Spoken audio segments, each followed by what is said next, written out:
sitting in, getting ready to watch this battle for the state of Pennsylvania. And their new hero about to take the field.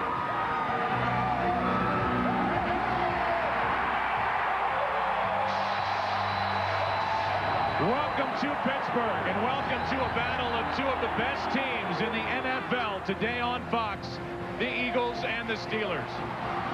And now welcome to the broadcast booth, everybody. I'm Joe Buck. Troy and Cris in just a second. This place is going nuts.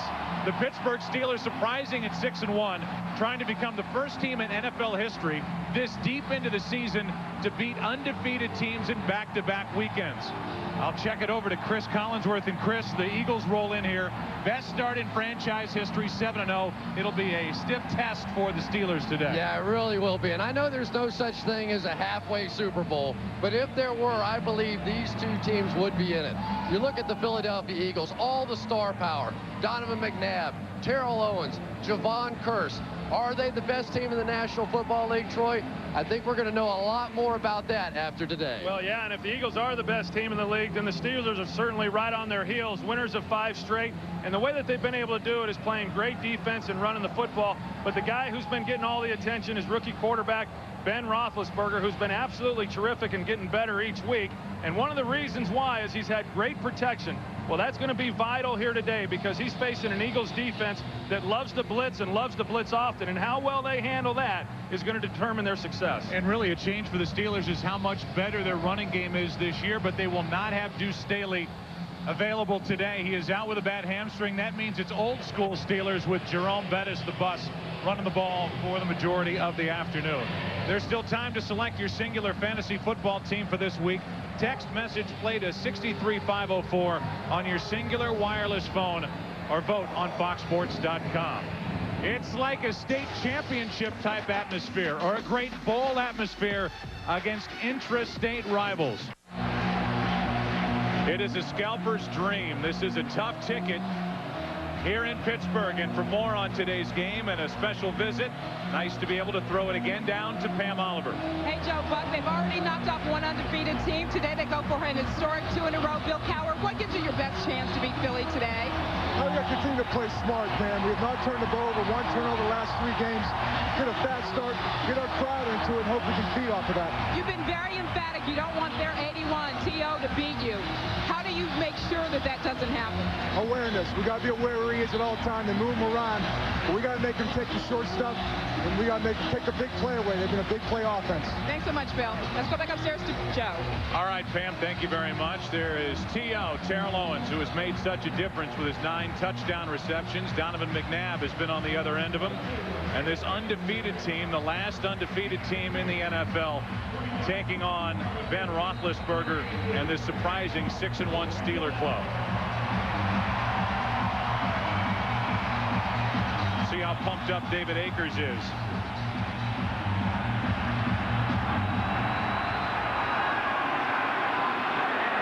Antoine Randall L. will take a knee, and that's how pumped up David Akers is. Gets it into the end zone, working with the wind, and Ben Roethlisberger, the rookie, 22 years old, and here's what he has done.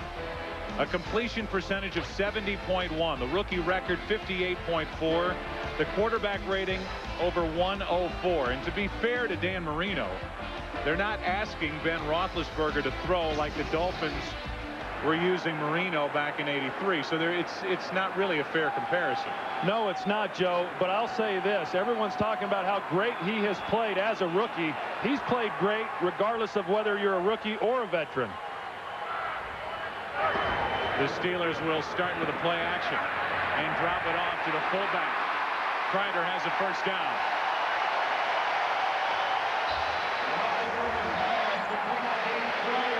And as good as Ben Roethlisberger has been, to me, clearly the difference in the Pittsburgh Steelers this year has been getting back to their roots. They've been running the football. Already 10 touchdowns rushing this year. That matched what they had the entire season a year ago, taking a lot of pressure off of Roethlisberger, although it's been Deuce Staley, and today it's the bus back in action. Yeah, these are your grandkids Steelers today with Jerome Bettis, the featured back, no Deuce Staley. And Bettis gets his first of the day. Crosses the 35, picked up 4, and we look at the rest of this offense, and I guess, guys, you really have to credit the job Russ Grimm has done with this offensive line. This has been such a change from a year ago. Well, it really is, and primarily because there were injuries along the offensive line, so they had to make some changes. That also is what got them away from running the football a year ago, but now they've gotten back to basics. Deuce Staley, number 3 in the AFC with his 707 yards. He's on pace for his best year ever. Hurt his hamstring in practice on Friday, inactive today. So it's Bettis again. Jerome Bettis with a first down into Philadelphia territory. Jerome Bettis got a lot of action last week against the New England Patriots, and I really thought, just watching the tape of the game, it was as quick as I've seen him in a couple of years. You can see that he's just completely amped up for this, his first start so far this season. And when Jerome Bettis gets running downhill, it is a major headache for those guys in the secondary.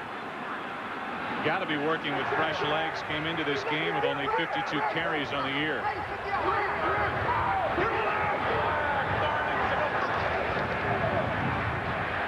Roethlisberger has it batted into the air, and it's incomplete.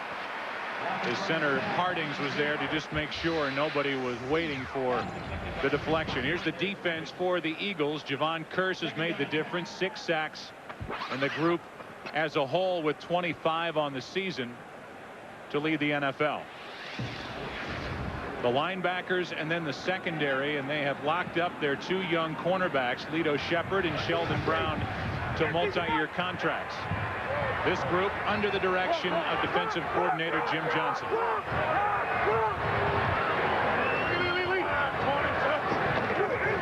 Second and 10, it's Bettis. Big hole, and Jerome Bettis is collared at the 40, about half a yard shy of a first down. Well, and that's the side of the offensive line that this Pittsburgh Steeler offense wants to run the ball. Behind Alan Faneca, their all-pro left guard, along with Marvell Smith. We see the job that he's doing as far as shielding the inside and giving Jerome Bettis a lane to run up inside. Obviously, Philadelphia has had problems stopping the run. They've come out here today, and they're struggling with it as well.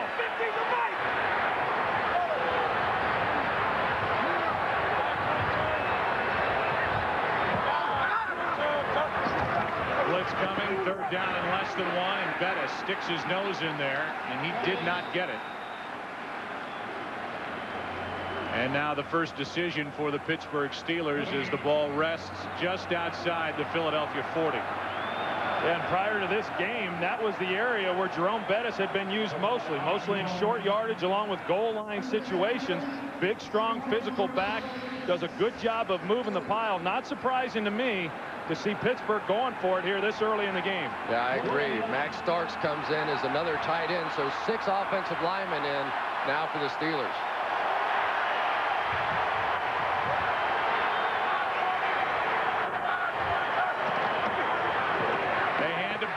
Bettis has it.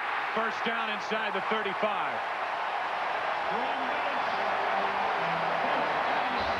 Number 6 on the all-time NFL rushing yardage list, and the 32-year-old has had a fast start to this game against the Eagles.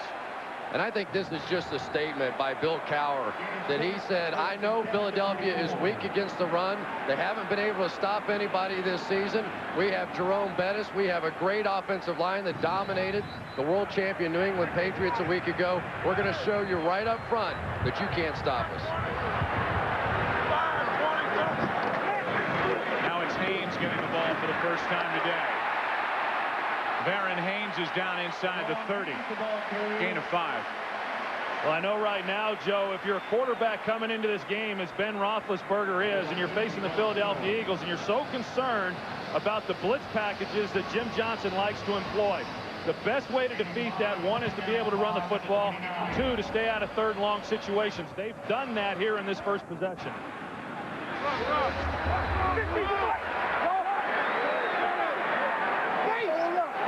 Only 2 throws from Big Ben so far in this opening drive. Blitz and a sack. That was Sam Rayburn, who was just signed to a long-term deal over the weekend. And he celebrates and rewards the Eagles with a big sack and a loss of 8. The Eagles that time came with a blitz right up the gut, and it's going to draw the block away. So Sam Rayburn's going to come free on the outside. Just a mistake up front that time by the Pittsburgh Steelers. And this is what Philadelphia defensively has been able to do all year long. Yes, they give up runs, big runs in the running game, but then they make a play when a team starts penetrating to get them into 3rd and long and then play well on 3rd down conversions. And this will be a blitz by Philadelphia. Coming on 3rd and 13, Roethlisberger. Penalty flag on the play, and Roethlisberger picks up enough yardage for a 1st down, but will check the marker. And the indication is it's against Philadelphia.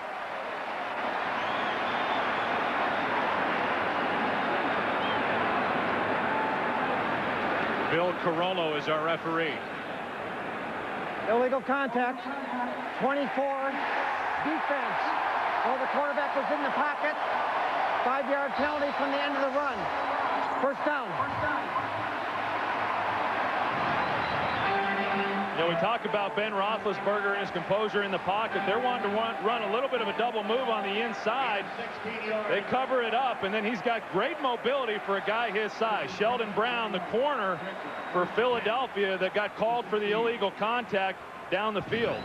16-yard run is the longest for Roethlisberger in this stint. He is 5-0 as a starter. The NFL record for a rookie starting out, 6-0, Mike Kruzak. Back in '76 for the Steelers, playing for an injured Terry Bradshaw. They hand it to Ward on an end around. Hines Ward trying to pick his way for the touchdown.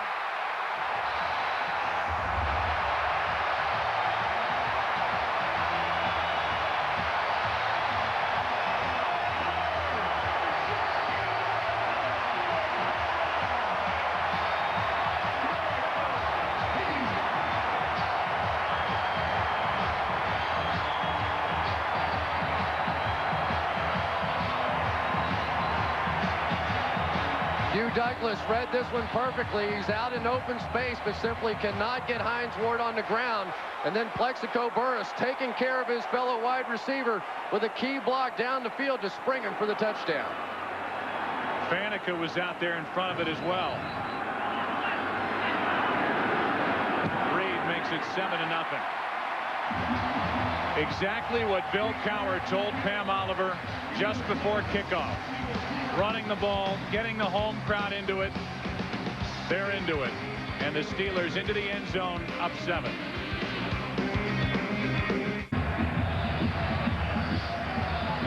Don't forget, on that opening possession, drive, and touchdown for the Steelers, it was capped on the run by Ward, his first career rushing touchdown.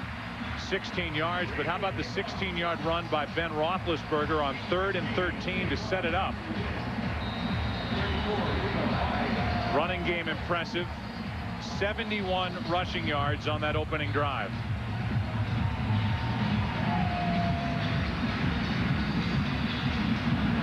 Reed kicks it away, and it's Dexter Wynn now returning kicks. Not on that one. Well, in this year of "he stole my dance," Hines Ward has one for T.O. We'll see if he gets a chance to have an answer.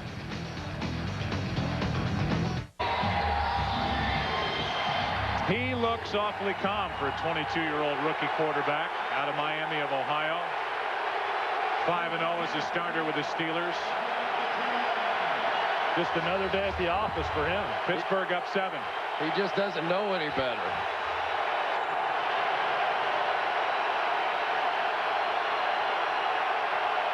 McNabb starts with a throw, and it's his tight end Lewis. And Chad is forced out of bounds after a gain of 4. Brian Westbrook is available today.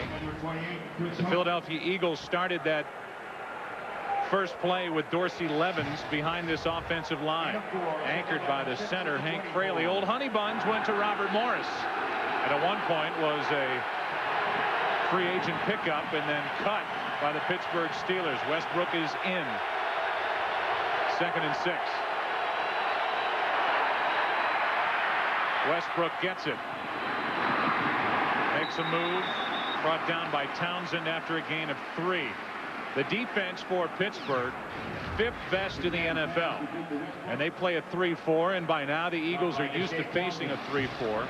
They really miss Casey Hampton, the nose tackle. Chris Hoke, 4th-year player, is at that spot. The linebackers, and then the secondary, Townsend and Willie Williams, the veteran 34-year-old, making his second start in place of the injured Chad Scott. 3rd and 4.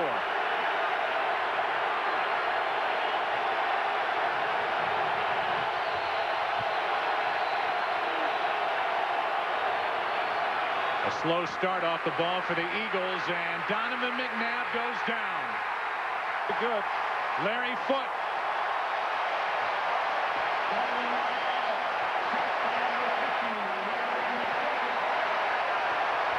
Defensive coordinator Dick LeBeau likes to present a lot of different looks. They overload this right side. They're going to show blitz.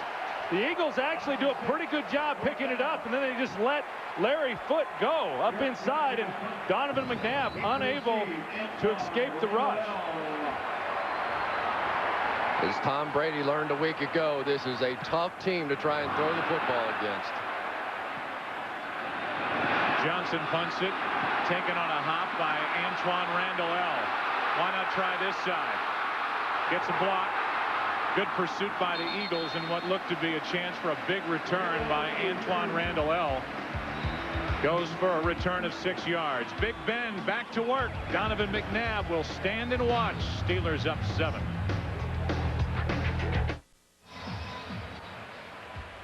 For today, it is a 300-mile stretch. We had that quick shot of the map. It said everywhere surrounding the state of Pennsylvania is just the rest of the world.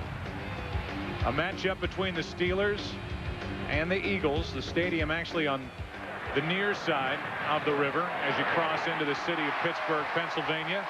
And there's a throw to Plaxico Burris and a gain of 13 yards for another Steeler first down. You know, it almost makes you laugh, Joe. I mean, I said before, this kid doesn't even know what he's doing, and I really believe to some extent that's true. I mean, nobody comes in the National Football League, wins 5 in a row, stands there against the Philadelphia Eagles defense with all their exotic looks, and just drops back and throws the ball with ease in there. He's really been amazing thus far. Blitz coming again, and they hand to Bettis. And Jerome Bettis gets back to the line of scrimmage. How about during the warm-ups? Here's the 22-year-old going around and shaking the hands of the guys who are helping to make him a star. Well, the thing about it, Joe, is he's really a young quarterback. He should really be now playing his senior season at Miami of Ohio. Did not have a lot of playing time in high school. 1 year as a quarterback, but he has shown tremendous maturity as far as the way he's handled himself with this football team and has earned the respect of these veteran players.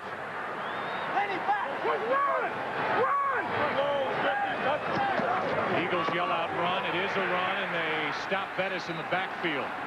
A loss of 3. Well, now you're starting to see the Philadelphia Eagles and Jim Johnson with their answer, which it always is when they get in trouble, and that's bringing the blitz down. That time Brian Dawkins from his safety position coming down. Jim Johnson was telling us yesterday, he said, as long as they just have small runs, I don't care. Between the 20s, I don't care about that. We're going to give that up. If they start to gouge us a little bit, Dawkins will come down, Michael Lewis will come down, and we'll try and stop it the best we can. Another 3rd and 13 for the Steelers.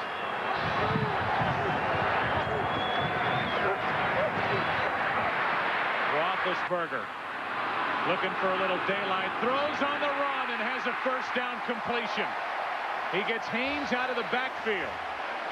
And another conversion on 3rd and 13 for Big Ben. Well, this time Philadelphia only rushes 4. And as a result, it gives Ben Roethlisberger a chance to escape the rush. And one of the things that he has done very well all season long is moving to his left and still being able to throw the ball across his body. This time he finds Veron Haynes working against Dahani Jones, and that's not an easy throw for a quarterback to make. Ben Roethlisberger has made it look easy time and time again.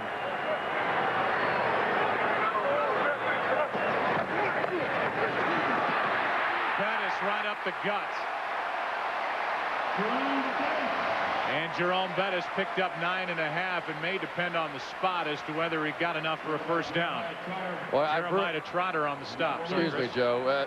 I've really enjoyed watching this Pittsburgh Steeler offensive line. They were so dominant a week ago. But you see guys, Jeff Harding's their center, Alan Faneca, the Pro Bowl and All-Pro left guard, really the heart and soul of this offensive line. And Alan Faneca, you hear guys that get a lot of hype and sometimes don't live up to it. He's the best guard I've seen this season. Second down and about a half yard, and it's Haynes. And Haynes has another Steeler first down. You know, guys, they talk about the defensive scheming of Bill Belichick, and last week it was the Steelers snapping the 21-game winning streak by the Patriots. But at some point, New England didn't have Ty Law early in that game, and you've got to back off with some of the blitzing if you don't have Law out there in coverage. Now you've got these two young corners that the Eagles obviously love, so this is going to be even more of a test against a good blitzing scheme for Roethlisberger as he works on first down. Play action. Roethlisberger fires, and it's off the hands of his fullback Kreider. You know, one of the areas where Ben Roethlisberger has struggled a little bit is when his first guy's open. He's very effective in dropping back and throwing the ball. Here he's looking for Plaxico Burris on the outside. They've got a rolled safety over the top. It's not there.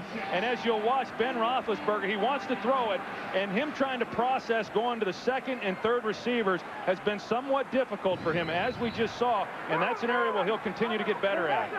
Look at that protection, though. He was back there about 5 seconds, and nobody laid a finger on it. Second down and 10. Haynes cuts it up to the 20. Gain of 6.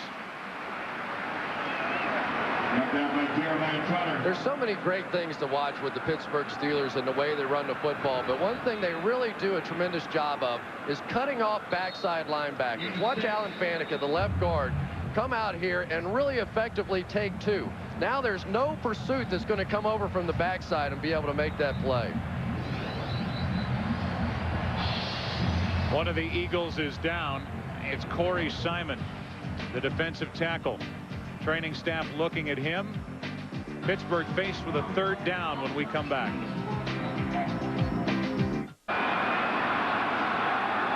Third down and 4 from the Philadelphia 20.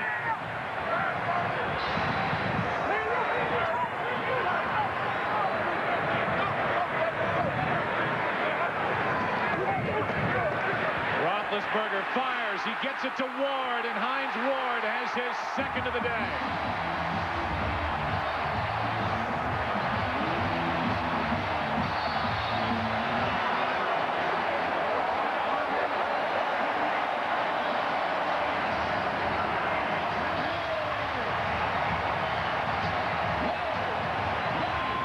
You're going to see Hines Ward go in motion. It's not something Pittsburgh wanted to do a lot of. They did not want to confuse the looks for Ben Roethlisberger, but by doing so, they're able to outflank Sheldon Brown. He misses the tackle, and then it's on into the end zone.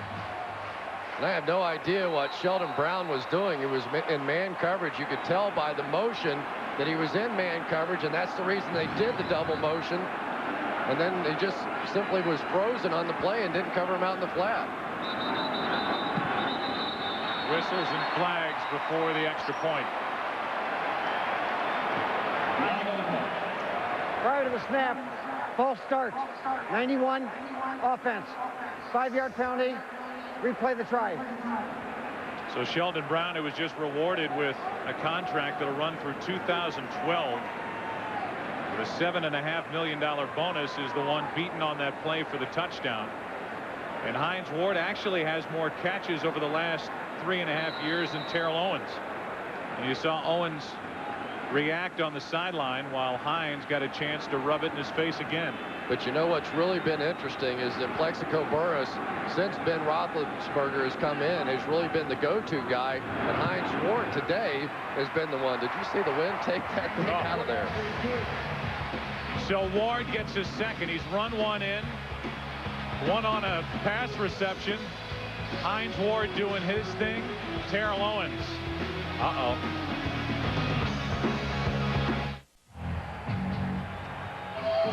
Well, I know know this. Hines Ward has made a lot of Steeler fans smile today, and he's made Ray Lewis smile today. Somewhere, wherever he is, smiling at the notion of Hines Ward doing that little celebratory eagle flap in the end zone, and he's this has been the longest.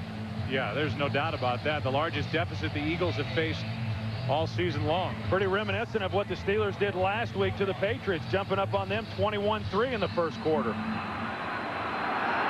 Dexter Wynn gets a chance to return this one. And Wynn is held up at the 24.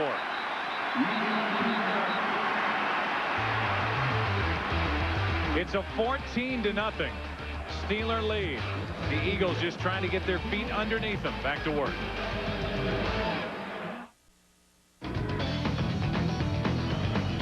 They knocked off the undefeated New England Patriots last week, snapped their 21-game winning streak, and now against their intra-state rival Philadelphia Eagles, they have taken it to them, a 14-0 lead here in the first quarter.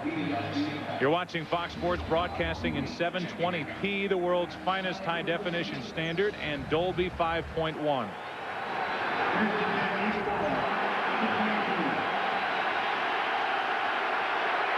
I think Dick LeBeau will be dialing up some blitzes for Donovan McNabb. Penalty flag before the snap.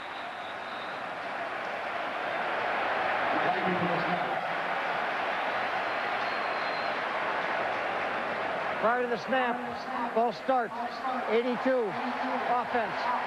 5-yard penalty, replay first down. And you can just tell the Eagles look uncomfortable right now. They have not been in this position. They've been basically ahead the entire season. 80% of the time this season they've been ahead. Only about 10 minutes the entire year have they been behind. And this is going to get a lot more uncomfortable when Dick LeBeau starts dialing up these defenses. It takes a doctorate degree to try and figure this stuff out. They stay with it on the ground, and the handoff is to Levens, a gain of 3. Let's check in with Jeannie Zelasco for a game break. Well, Joe, 4th and inches in Miami. The Dolphins going for the big payoff, and so is Rob Conrad. 20-yard touchdown reception. Miami missed the extra point. They still have the 9-3 lead over Arizona. All right, Jeannie, thank you. You signed Bill Gramatica. Got 3 kickers on their roster. 2nd down and 12. Blitz. McNabb in trouble. Wants to air it out. Owens is the intended receiver, and everybody is overthrown. Running with him was Willie Williams. Yeah, that time they got the one-on-one outside on Terrell Owens with Willie Williams, and Willie Williams just stays on top. But at that time, Donovan McNabb had to move around a little bit, was late getting the ball up. Had he been able to step up in the pocket, he might have had a shot, Chris. And Terrell Owens stopped on the play. You know, I mean, if he doesn't stop on that play, Donovan McNabb launched that one about 60 yards in the air, and maybe T.O. just didn't believe he could throw it that far. Well, I think he slowed down, thinking Donovan was caught in traffic back in the pocket. Not an excuse to slow down. 3rd down and 12. Blitz coming. Eagles pick it up, and the pass is short. And McNabb's arm may have been hit when he let it go. Pressure by Willie Williams, who wasn't winded after running with Owens. No, that time they bring Willie Williams on the corner blitz and drop some people underneath the route. So even though you would think you're going to get one-on-one with lanes to throw, still nowhere to go with the ball with Donovan McNabb. Dick LeBeau doing a terrific job once again defensing this offense. And if Andy Reid wants to throw the ball, you better start getting it out of there a little bit quicker. You don't have that kind of time against this defense. Johnson punts it up into the wind, and it's Antoine Randall L. going nowhere. Keith Adams was downfield to make the stop. Only a 1-yard return. Next week on Fox, it's week 10. And the early matchups, the Seahawks and the Rams. That should be a good one for the NFC West. The Bucs and Falcons. Late, the Vikings and the Packers. The Pack's back in it. The Vikings are sliding back toward the Pack.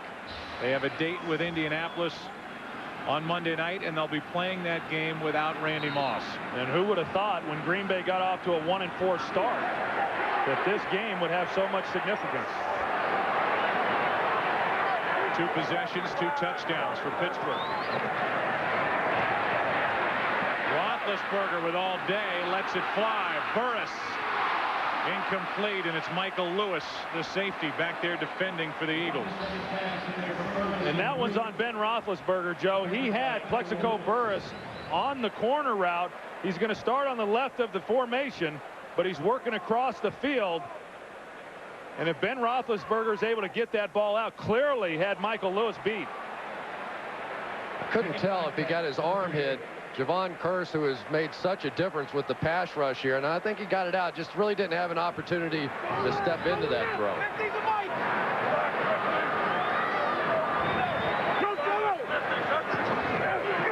Second down and 10, it's Bettis.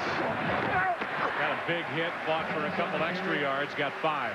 And I think that's what we're seeing from Jerome Bettis already early in this game, is he's keeping his feet moving and he's picking up an extra yard or 2 every time he runs with the football. And you know, so much talk about how they got away from the running game last year, and it really started at the end of 2002 when Tommy Maddox came in and played very well. They went to a lot of the 3-wide formation stuff, started throwing the ball. Last year, due to the injuries and also because of them wanting to throw the football more, they got away from what had won them a lot of games. Deuce Staley arriving has put the run back in the offense. Hurst came across early. Roethlisberger back across the middle of the field to Tuman, his tight end, incomplete. And this one is against Philadelphia. Yeah, it looks like they got the cheap 5 yards on 3rd down, so give the quarterback a little credit. And Ben took a shot in the throat, it looks like. Defense, number 93. 5-yard penalty. It'll give them a 1st down. But, Troy, I think the most impressive thing that I've seen out of Ben Roethlisberger is, A, his ability to move within the pocket and create passing opportunities. But, B, when he's running to his left, which is a very difficult throw, his ability to reach back and get plenty of zip on the ball and make that throw, not a lot of guys can do that one. I think that, combined with the fact that he just does not make mistakes, typical of rookie quarterbacks, he's been able to avoid that. Reset the game clock to 26 seconds. Correction, 27 seconds. Nah, make it 28. In fact, Ben Roethlisberger is only 3 of the last 4 games has not had an interception. Very impressive.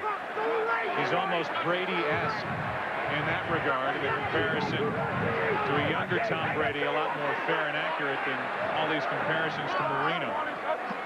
27 seconds left in the 1st quarter, and it's Bettis trying the left side for 3. Well, the good thing about Roethlisberger as well is the fact that he actually earned the respect of his teammates. They didn't give him the job. He only got the opportunity to play because of the injury to Tommy Maddox.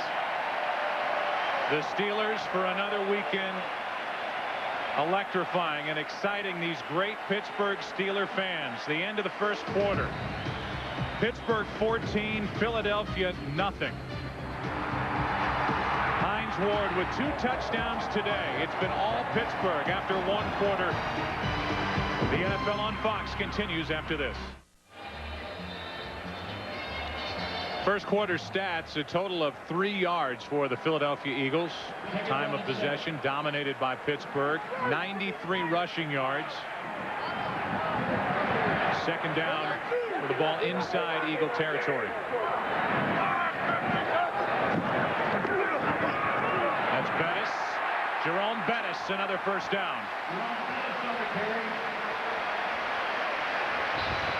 Boy, the bus looks quick today, doesn't he? That was supposed to be a play. You could see the stretch play coming. The offensive linemen were all trying to get the outside cornered off, and all of a sudden Jerome Bettis just made a sharp cut back to the inside, and when 255 pounds makes a sharp cut and runs down that hill, it is intimidating.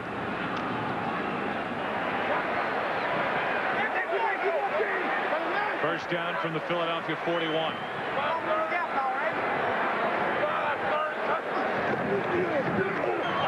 Bettis bounces it. And Jerome Bettis is brought down just shy of first down yardage. He got 8.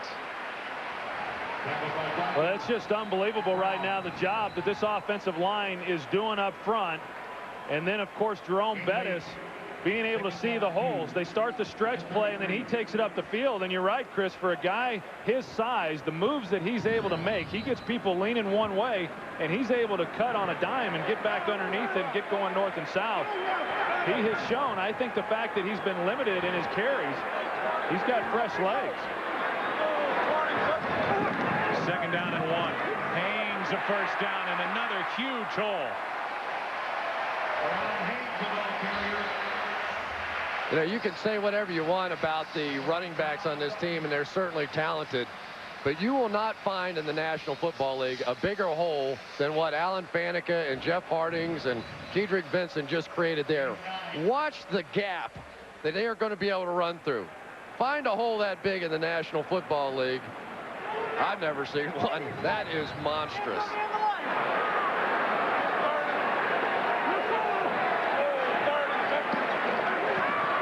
Play action.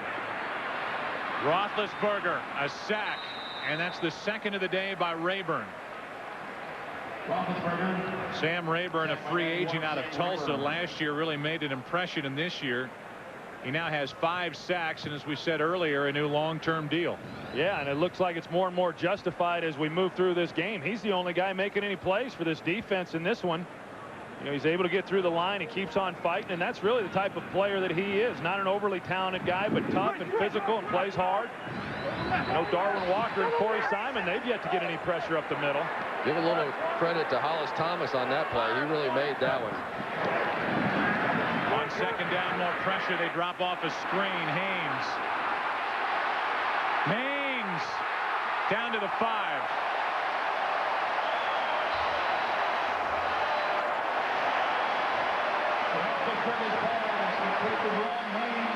What a great call by Ken Wisenhunt. They've been giving them trouble with pressure over here on this side. Okay, Sam Rayburn, you want to bring some pressure? Bring it on. Dump it right over the top. Big pickup on the screen pass. Great job by left guard Alan Faneca getting out in front.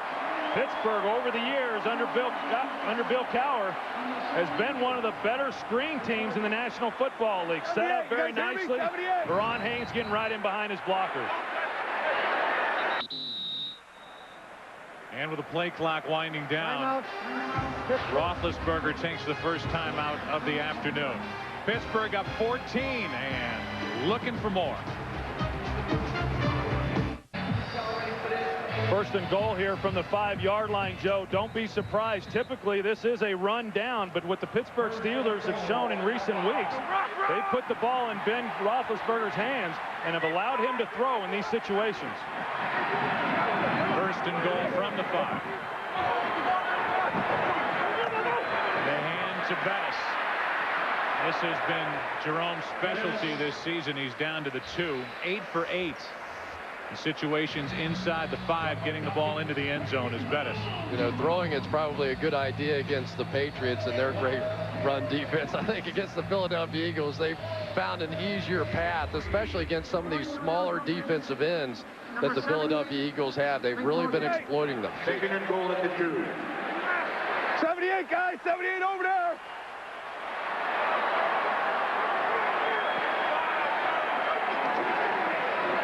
They do keep it with Roethlisberger. Throws back and gets the touchdown. Reimersma.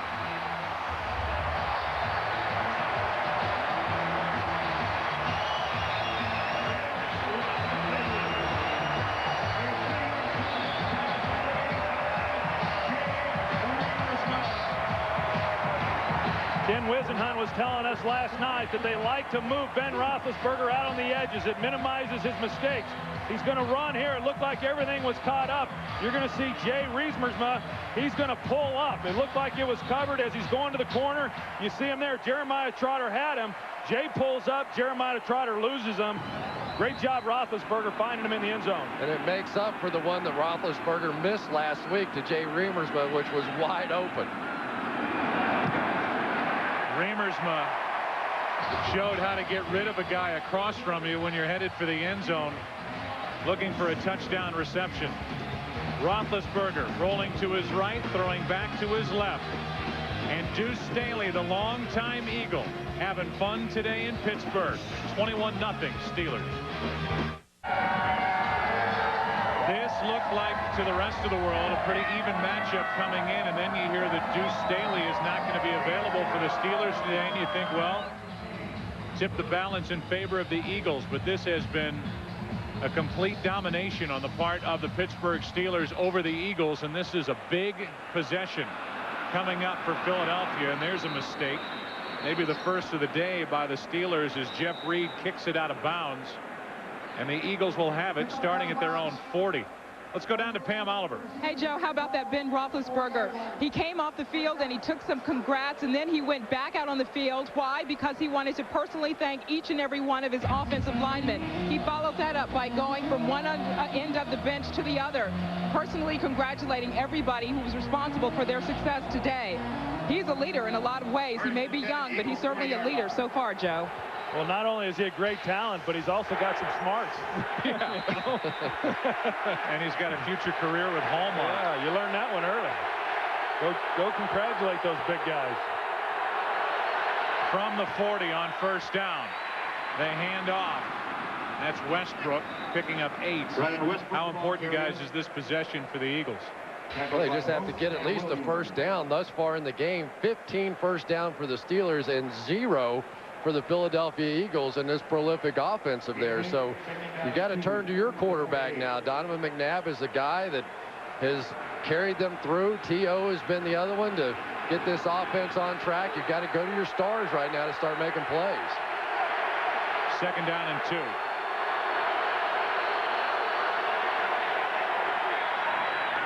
Pass is complete. That's the tight end, L.J. Smith, and he's got the first Philadelphia first down, a gain of 10.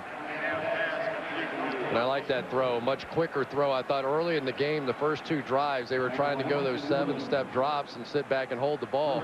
And I can tell you, I used to play on the Bengals team where Dick LeBeau was the defensive coordinator.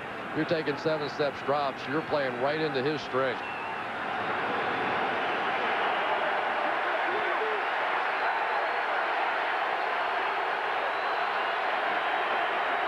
Handoff is to Levens.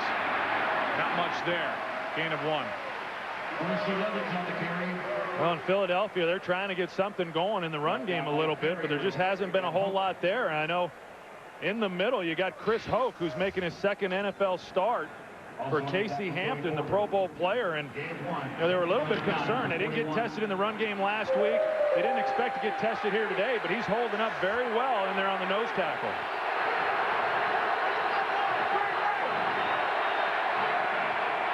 Four-man rush. McNabb fires. It's caught. That's Pinkston. And Todd slips out of bounds with a first down. You know, Todd Pinkston received a lot of attention last year in the championship game for all the wrong reasons, really. From me. Okay, I'll admit it. He didn't play very well. Couldn't get off the line of scrimmage. They physically beat him up in that game. He's not a very big guy. But the one thing that you've seen out of Todd Pinkston is he's not a bad number 2 guy. He's not a number 1 receiver, and I think that became obvious. But now with Owens in the lineup, he's done a pretty good job as a number 2 guy. Underwent an MRI this week, a bone bruise in his right knee. And it's Kimo von Oelhoffen claiming that he was drawn offside. Who's right? Encroachment. 67. Defense. 5-yard penalty. First down. Kimo does not agree. Sorry, Joe. You go back to that kickoff now with the ball starting out on the 40-yard line. Philadelphia picking up a few first downs, and here they are in scoring territory, and obviously their best possession of the day. Owens shut out. Over the middle, that's Lewis. And Chad Lewis has another Eagle first down just inside the 19-yard line. You know, Bill Cowher told us that one of the best defenses against Terrell Owens is just trying to frustrate him. They're rolling his way. Willie Williams is on him, but there's the post corner move. and he thought he had a chance if Donovan McNabb had been able to stick with him just a little bit longer. Of course, Chad Lewis working over the middle of the field, and his play is certainly elevated with the presence of Terrell Owens this year. He's drawn the double coverage, and that's allowed Chad Lewis to work the inside without a lot of bodies.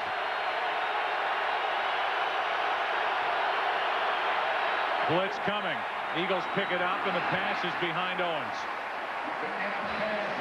And that's really one of the ways that you get the ball to an elite receiver when he's facing double coverage. You run the slant routes, you run the crossing routes. There are ways to get the ball into his hands. They had an opportunity here. You just got to deliver a better throw. Terrell Owens running the slant. Of course, Donovan McNabb, a guy coming untouched right up the gut.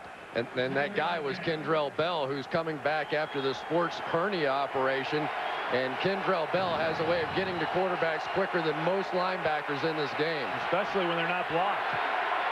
On second down and 10, they hand it Westbrook. 3rd and long coming up after a gain of 1. There's Kendrell Bell, of course, exploded on the scene his rookie season and really has been bothered by injuries for the last couple of years. And as soon as the PA announcer announced his name, he got a nice roar from the crowd. He just adds another element of speed to this defense that's already so fast with Joey Porter and Clark Haggans and James Farrier. 3rd and 9.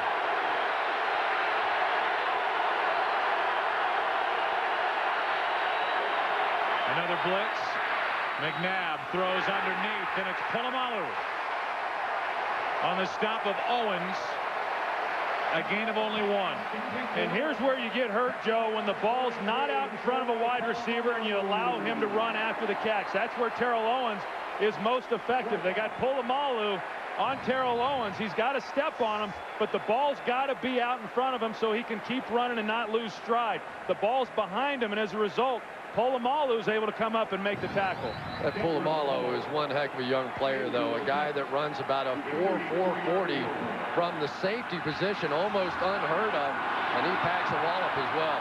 33-yard try, and the Eagles 1 and 7. They get 3 thanks to David Akers. So Owens gets that first catch. He has 1 yard, and the lead is now 18 for the Steelers.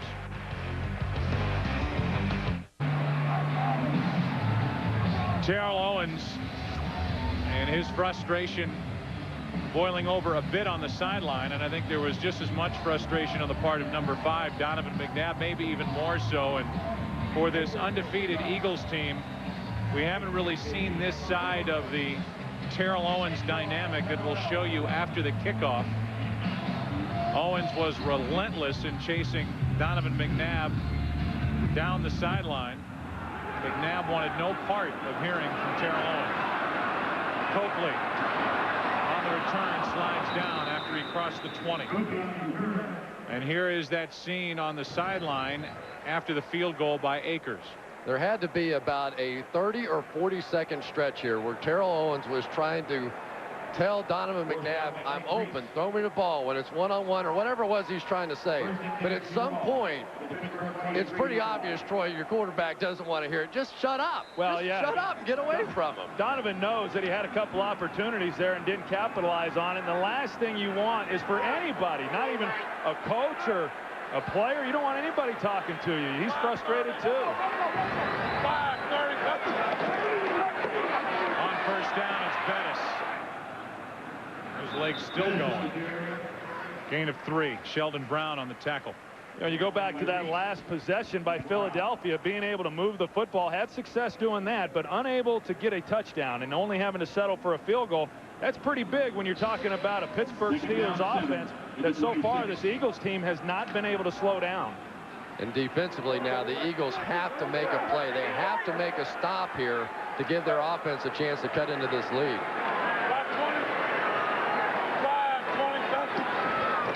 Second down and 7. Handoff is to Bettis. Pushes the pile just across the 30. Gain of 5. You look at the first 3 possessions for the Pittsburgh Steelers. Started at their own 20. 11 plays, touchdown, their own 36. 9 plays and a touchdown. Then the throw to Reimersma after starting at their own 38. 10 plays, 62 yards covered. 3rd down and 2.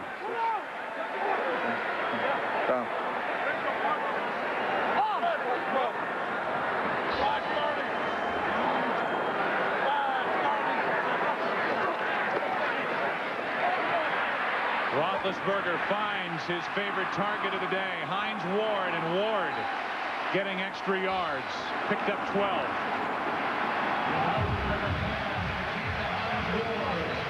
So, and here's what happens. They go Hines Ward. He's going to go in motion across here, and Roderick Hood is going to be man-to-man on him going across the formation. Once they get to that position, it now gives Hines Ward the ability to run the crossing route, and Rod Hood gets caught up in the traffic, and that's how Ben Roethlisberger is able to get him the ball. Right now, Ken Wisenhunt is doing a terrific job of mixing things up, giving different looks, anticipating man coverage, and calling the right plays to defeat it. Bettis again. It was Cris, the linebacker, in on the tackle, a gain of 1. You know, this is, I believe, the same score that they had against New England a week ago, 21-3. But this is an entirely different ball game. In that one, they had an interception return for a touchdown. They had a fumble. They had some different things that happened. This has been a bludgeoning so far. This has been taking the football and ramming it down the throats of the Philadelphia Eagles. And Ken Wisenhunt has just done a spectacular job calling this game.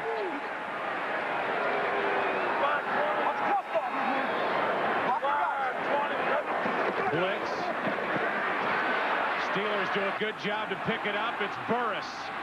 And back is Dawkins. There's the play that this Eagles defense needed to make. And it's their team leader on the defense, Brian Dawkins, with the interception. That's his first of the season. And a 32-yard return at the end of it to give the Eagles good field position. Well, the Eagles come with pressure off the front. The Pittsburgh Steelers do a good job of anticipating it. Max protected, block it up, and it's the first time that I've seen Roethlisberger force a ball into coverage.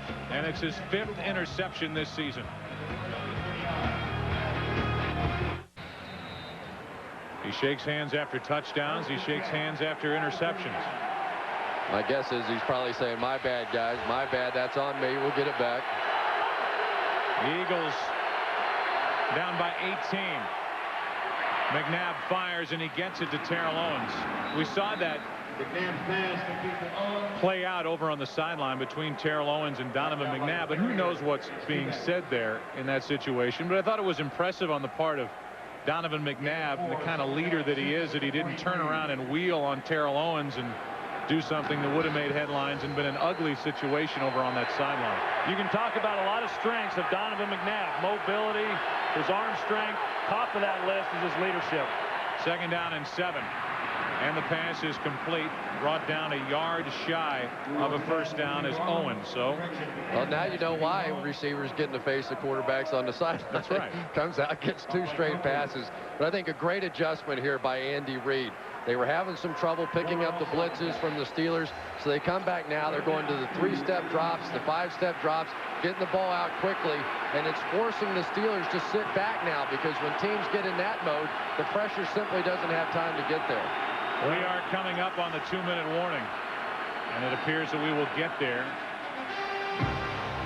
We're there. Philadelphia with 3 timeouts remaining.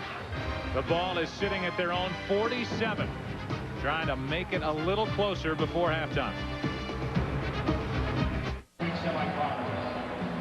The Philadelphia Eagles are 7-0. Best start in franchise history. They're down 21-3 to the Pittsburgh Steelers. 2 minutes left in the half. And we look at Steve Shula taking the place of the injured Jermaine Mayberry, who's out with a strain in his left calf. This is a huge 3rd and 2 for the Eagles at their own 47. Blitz. Philadelphia picks it up out of the backfield. It's Westbrook. Wow. And what a play by Farrier.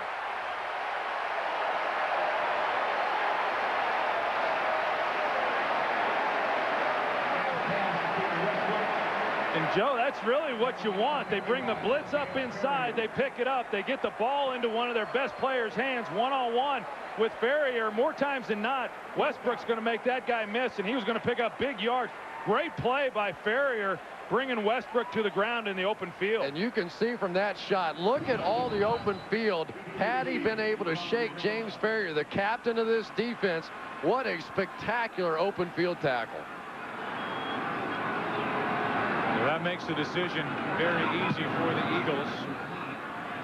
On 4th and long, they punt it. And it's Antoine Randall L. taking it inside his own 10. Which is usually a no-no, but he is out of bounds after a 10-yard return. They'll mark him the Steelers 16. Absolutely a dream scenario to get your best player in the open field, Brian Westbrook, one-on-one, and look at all the space in front of him. One quick move there, and if he gets around Farrier, that is a big, big play. Yeah, and they had a good call on Eagles' anticipated man coverage. They had Freddie Mitchell coming across. They could have used him as a natural pick on James Farrier. They didn't get the pick, and as a result, Farrier was there to make the play. The Eagles have yet to convert a 3rd down here in the first half. 1:03 remaining. Pittsburgh 2 timeouts left, starting from their own 16, and they hand to Bettis. And they may be content with a 21-3 lead. Well, and I would say they would be as well, Joe. Go back to last week against the Patriots with 45 seconds left in the game on their own 35 or in the half, up 14 points. They put the ball in Roethlisberger's hands, and they let him try to go down the field with some more points, obviously, as they're running this thing down now. But they have not been afraid to let Ben Roethlisberger go into the no huddle and try to come away with points in these situations. I got to tell you, I'm a little surprised they didn't use a timeout there, Philadelphia. Try and get this ball back. Maybe they just don't think they can stop him. We saw Dan Rooney has to be awfully proud with what he sees out in front of him today. 17 seconds and counting. And this crowd is loving every second of this. Stay tuned for the Visa halftime show. Jeannie Zelasco and Terrell Davis. That is coming your way. What a first half it was for Big Ben, and Ben Roethlisberger leading this Steelers team. Handing it off to Jerome Bettis, who had a big first half against Philadelphia. Ward 2 touchdowns. Reimersma the other. All Pittsburgh after 1 half of play. Back after this from your local Fox. 1-3 at the half. Start of the 3rd quarter is just around the corner. We look at these statistics, obviously dominated by the Pittsburgh Steelers. 140 yards on the ground. So the troubles for the Eagles stopping the run continue. Time of possession, the total yards, Cris circles, only 47 for the Eagles, who come in 7-0. For the latest in fantasy stats, log on to foxsports.com. Who do you have of this group? If you have Hines Ward, congratulations. 2 touchdowns, 1 through the air, 1 on the ground. And I think so far, guys, you look at the score being what it is, it has to at least be a shock that it's been this dominating an effort by the Steelers to this point. Well, it is a shock. Yeah, I don't think anybody could have anticipated it coming in. So now the question is what happens here in the second half. And if you're Philadelphia, you have to be able to stop the run, regardless of whether it's a 10-yard run or a 4-yard run. Right now, if you go back to last week and what Pittsburgh was able to do against New England, they just pounded the ball on them in the second half, and they had no answer for it. That, and you look at the Eagles on offense, and I think that's probably the biggest surprise of this game thus far. Yes, I knew the Steelers were a good defense coming in here, but who would have expected this offense with all these weapons to end up with 47 yards at the half? I would not.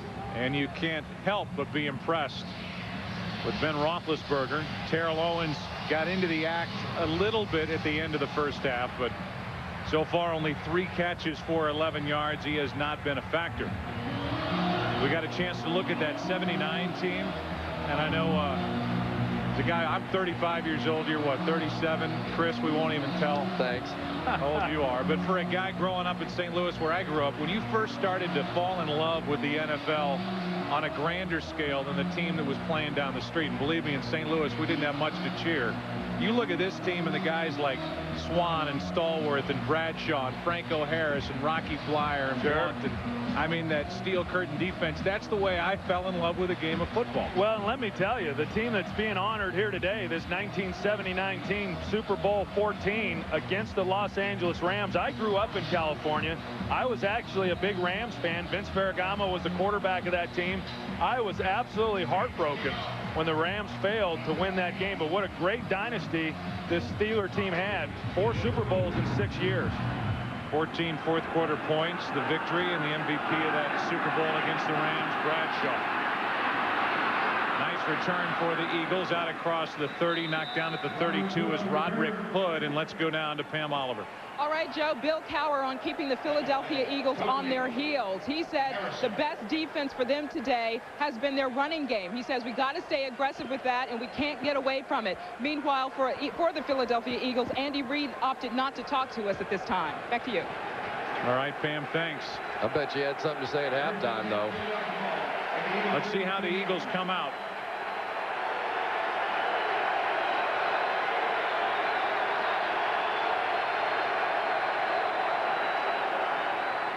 Westbrook, his biggest run of the day. Brian Westbrook out of bounds with a first down at the Philadelphia 45. And for me, Westbrook really has to be the X factor here in the second half of this game. We've seen Brian Westbrook literally take games over. He's explosive. He has big play capability. They're obviously going to focus on Terrell Owens in the passing game here, being this far ahead. But Westbrook is a guy, if you get him in the open field, he can create some instant offense and open things up for T.O. and the other guys. He's the home run hitter. Well, let's not. The Eagles missed last week. He is, Joe, but let's not forget he is playing injured. He has the rib injury, a bruise to the area. Was questionable throughout the week as to whether or not he was going to be able to play. How effective and how much can he carry the load? Westbrook will try the right side this time, and he is swallowed up. A loss of 1. Aaron Smith was the first one to get there. Well, Aaron Smith, according to Dick LeBeau, is the best kept secret in the National Football League. He said there is not a more consistent guy week in and week out that just keeps making plays and nobody talks about. You know, a 3-4 end is not exactly like a 4-3 end where you get to be on the end of the line of scrimmage. You're down there with the guards and the tight ends and everybody beating on you. But Aaron Smith with 5 sacks, just 3 short of his career high already. Second down and 11. McNabb over the middle for Westbrook. They're going to mark him down at the 49-yard line or just inside midfield into Pittsburgh territory. A gain of 6. Third down coming up for Philadelphia. Yeah, and third down is the area that they're having problems. And when you get into games like this, every third down becomes very, very critical in order to keep possessions alive to go down and get points. Right now, at 3rd and 5, they're opening possession in the second half. Big play in this game. They hand off. Westbrook. He goes nowhere. Lost yardage. Awfully conservative against this Pittsburgh Steelers defense, and it was Westbrook, and now a punt. Not only conservative, but watch the slants. They guessed right. Dick LeBeau has been calling a masterful game thus far. At the snap of the ball, everybody jetted out to the left side and made the play. I got to tell you, I don't question calls often, but at 3rd and 5, I'm surprised trying to run the ball in that situation for a first down when they had not been able to do anything on the previous runs. Johnson, a line drive punt into the wind. And Antoine Randall L. with those great hands picks it up. They will not throw a flag as Cris out of bounds wrapped up L after a return of 3 yards. So Antoine Randall L. got this little surprise on the boundary from Reese. Steelers hold on their first defensive effort. Ben Roethlisberger and this Steelers offense so impressive in the first half. Starting with it at their own 14-yard line, it's Bettis, who's creeping up on a 100-yard day. Gains 3 on that first carry. Well, and right now I think it's time for this defense to step up. For so many years this organization, this football team has been built around the play. See, Jerome Bettis lost his shoe, but this defense has been built around the play,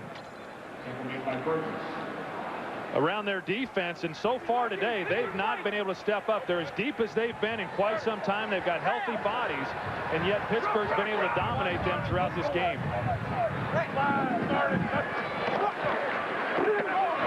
Handoff is to Haynes. He picked up 2 over the left side. You think about, I've already said the name Russ Grimm. His 4th year as the offensive line coach. Obviously a longtime Washington Redskin, a very athletic guy. When he played for Joe Gibbs, he was Gibbs' emergency quarterback there. And the job that he's done putting this group together. They lost Kendall Simmons. Vincent has done well at right guard. Ross has played right tackle, and Starks is starting to creep in there. Their 3rd-round pick from Florida.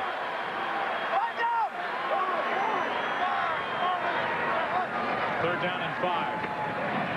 Another 4-man rush, and it's Burris up to get it for a 1st down. Wow. That's really a difference right there between these 2 football teams. Plaxico Burris, a big guy, 6'5", 230 pounds, and Ben Roethlisberger just simply took advantage of the size differential. He intentionally threw that ball high. I talked to Lito Shepard. He says, I know they do that against me.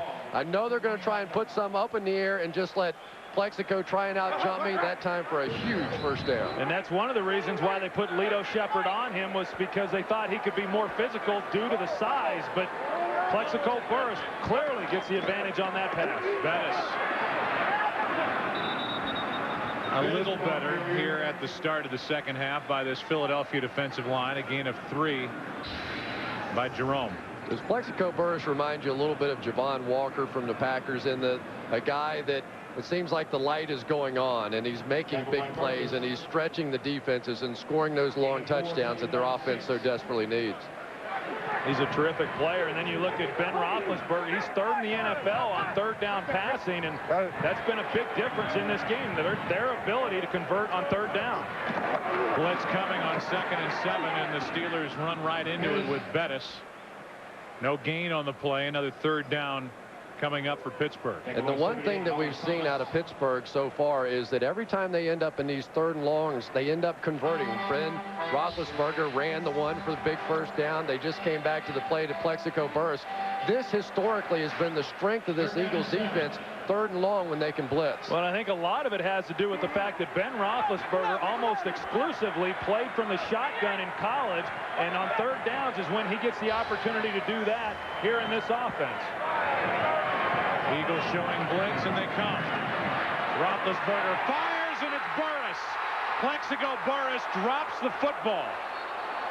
And they're going to mark him out of bounds with a 1st down just inside the 22-yard line of the Philadelphia Eagles. Boy, what an incredible route by Plaxico Burris. I thought he was going deep on the go, and so did, who was that, Lito Shepard? He thought he was going to the outside and jumped to the inside, and then by hot dog and then carrying one hand, he cost himself a touchdown. Plaxico Burris running the skinny post. The corner squatted on the route.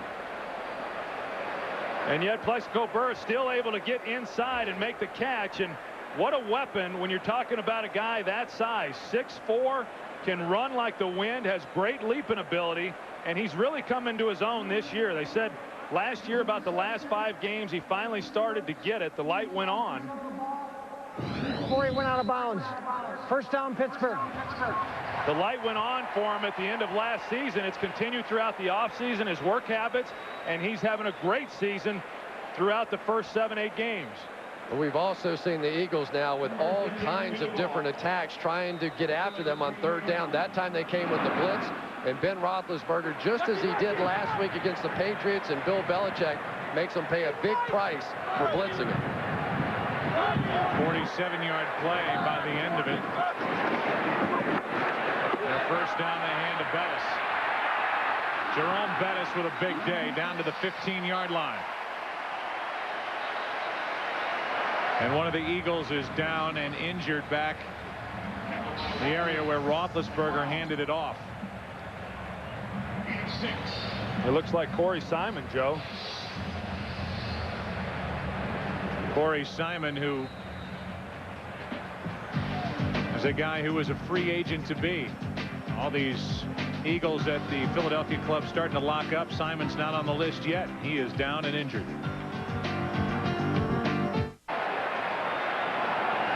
Second down for Pittsburgh. Second down and 4 with the ball at the Eagles' 15-yard line. Simon popped up and got off the field under his own power, and Bettis was tripped up in the backfield. No gain. Go back to the injury to Corey Simon, and Marvell Smith, the tackle, is going to make a really heads-up play blocking Nate Wayne here. Wayne's going to try and go by inside. Smith's going to take him and drive him right back into Corey Simon, and that's when the injury occurred. Kind of tough to tell exactly what it was. Steelers here facing another third down, and I know last week Plaxico Burris was very happy with them throwing the fade route to him. He's got, well, there he goes back out wide, but he's got single coverage. I wouldn't all be surprised to see them take advantage of the size advantage that he has. This time it's not Shepard, it's Sheldon Brown across from him. Blitz coming, and the ball is knocked free. They're going to call it an incomplete pass. The arm was coming forward, and that's the call on the field by Corolla. Hollis Thomas coming through unblocked. Essentially, when you try and send somebody in every gap, eventually somebody's going to make a play. And Hollis Thomas this time just shooting right through there. Nobody gets a finger on him. And Troy, you called it exactly. They were trying to go to the fade. That's one of the few times this offensive line has turned people loose inside. They've done a good job of forcing pressure off the edges and not giving clean shots up over the center gaps. Jeff Reed is 8 of 11 field goal department. He'll try a 33-yarder and push it. So the Eagles are hanging in there, still down by 18 as they get it back with 7.5 left in the third quarter.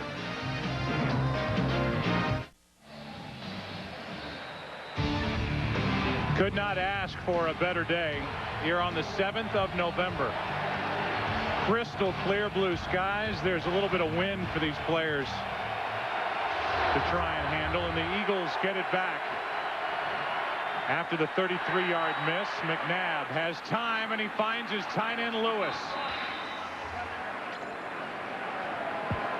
Big completion of 21 yards to Chad Lewis. Yeah, and you're going to see Troy Polamalu. He's right here. He's coming up. He anticipates run. He realizes off the play action that it's pass, and they bring Chad Lewis then in behind him. Good call there on the play action, getting the safety to bite up, opening up some throwing lanes in behind him.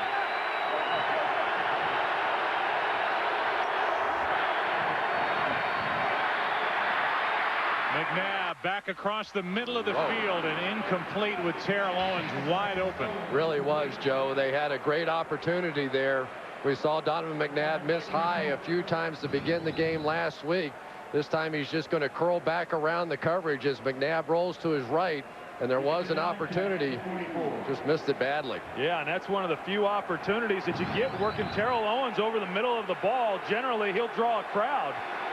Just not a very good pass by Donovan. Second down and 10. T.O. in the backfield.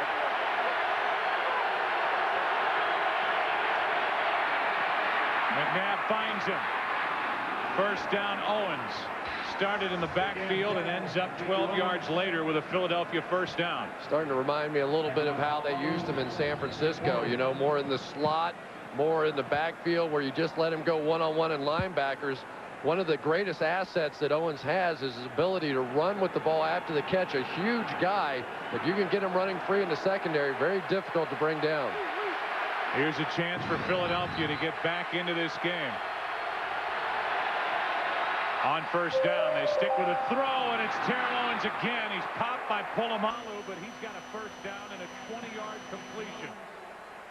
Talking with Brad Childress before the game, he says there's a tendency for the Steelers not to get a jam on the wide receivers. As you're going to see, Terrell Owens does not get held up there by Deshae Townsend. He gets inside, and that's where Pittsburgh's vulnerable, is over the middle of the ball, as we've already seen. Terrell Owens now 3 times has gotten in that area. Twice Donovan's been able to get the ball in his hands. Give McNabb a little credit for looking off the safety and creating that opportunity.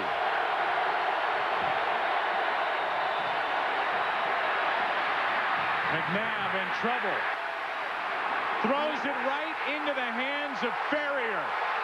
What a mistake, and Farrier is back down inside the Philadelphia 40.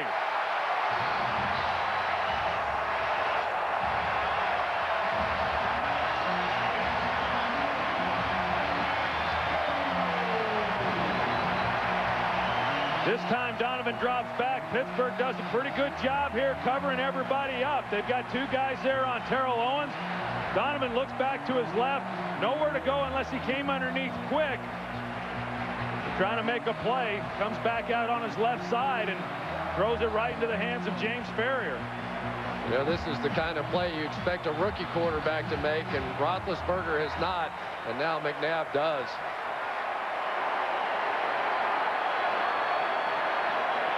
Down by 18 points, trying to do too much, and Farrier ends up with it. His second interception landed right in his gut.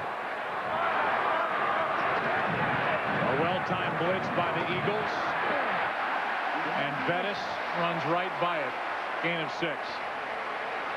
You know, in Philadelphia defensively, they've tried a lot of different looks. I mean, they're doing some different stunts up front, some twists with their defensive tackles. They're bringing linebackers up inside, and everything that they've done has not been able to do anything to slow down this Pittsburgh running game. And that was just a killer turnover. The Eagles had finally gotten something going offensively. T.O. was getting hot, and you just make a poor choice by quarterback Donovan McNabb. Bettis with his 55th career 100-yard day on the ground. We'll try and add to it. Got a yard.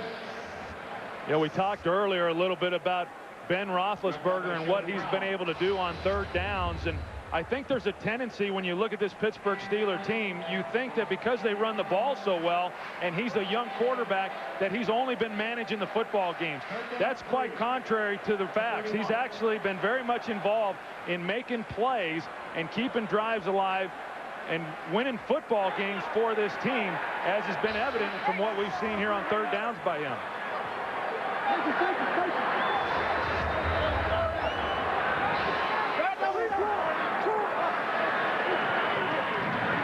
Roethlisberger fires, and it's incomplete for Ward. It's a huge stop by the Eagles. It really is. Very There's difficult. a penalty flag, and it's going to be an illegal shift, it appears.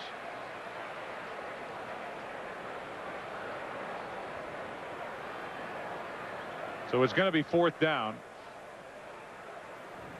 Well, and you wonder if they would have gone for it on 4th down from where they were. I think that's 4-down territory. Now do they get backed up?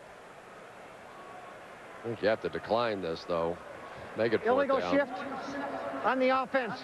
2 men moving and not resetting. That penalty is declined. Result of the play, 4th down.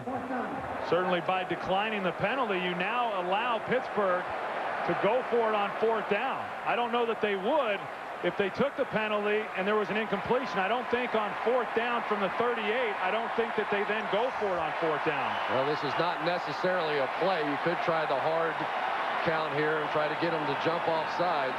4th and 3. The ball is sitting just outside the 31. So you're talking about roughly a 49-yard field goal try for Reed, who just missed from 33 yards. Unbelievable. Philly may have come across. The pass incomplete. Unbelievable. And it is against the Philadelphia Eagles. Well, how about that for Ben Roethlisberger, the young rookie quarterback, having the presence of mind, knowing the situation, using the hard count to his advantage, getting a free play, and also getting a 1st down. But how dumb on the part of the Philadelphia Eagles. Everybody in the stadium. Outside defense. Number 32, 5-yard penalty, 1st down. You could have asked any one of the cheerleaders, and they would have known it was going to be a hard count right there. How do you make that mistake? They just didn't tell Michael Lewis. Good golly.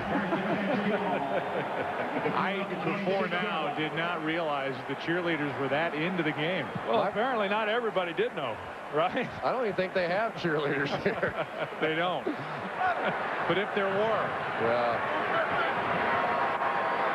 4 minutes, 6 seconds left in the 3rd quarter. A big 1st down for Pittsburgh. And Bettis gets it to the 25, a gain of 1.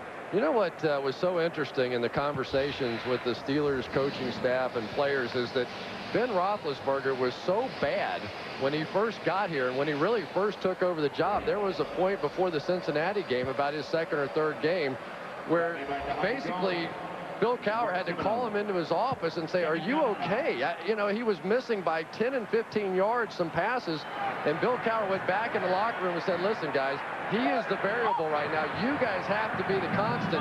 You've got to go get it done." That's Burris as they hand to Bettis.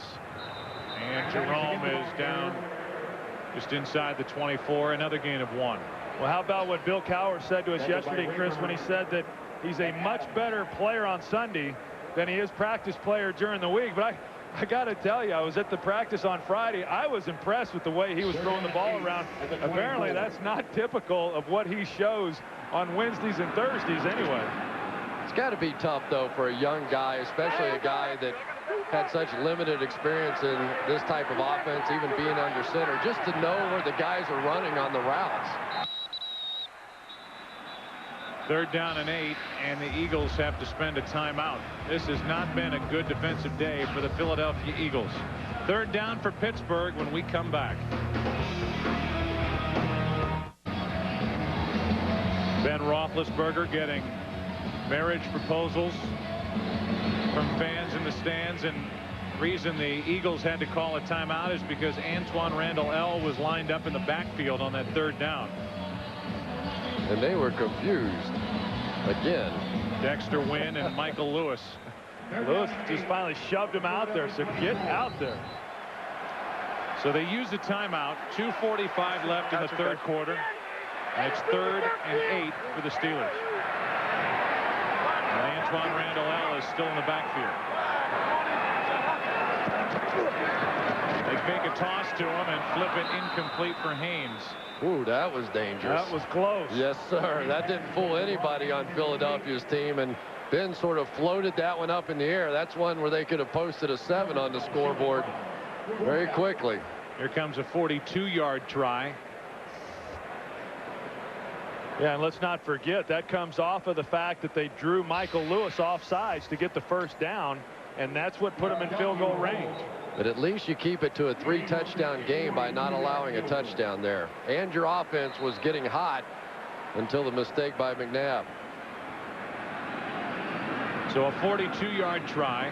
Reed moments ago missed from 33. 8 for 12 on the season. This one is hit better, and it's good. So it's back to a 21-point game here in the Steel City with Pittsburgh up on Philly. As we welcome all of you back, we want to say hello and thank you. As this game is being seen around the world on Armed Forces Television, we want to send our best wishes to the men and women of 1st Battalion 228th Aviation Regiment stationed in Honduras. You know, you alluded to my age earlier, and I was a child. I grew up during the whole Vietnam era and saw the way that some of those veterans were treated when they came home. I think it's going to be a totally different reception for these war heroes when they come home this time.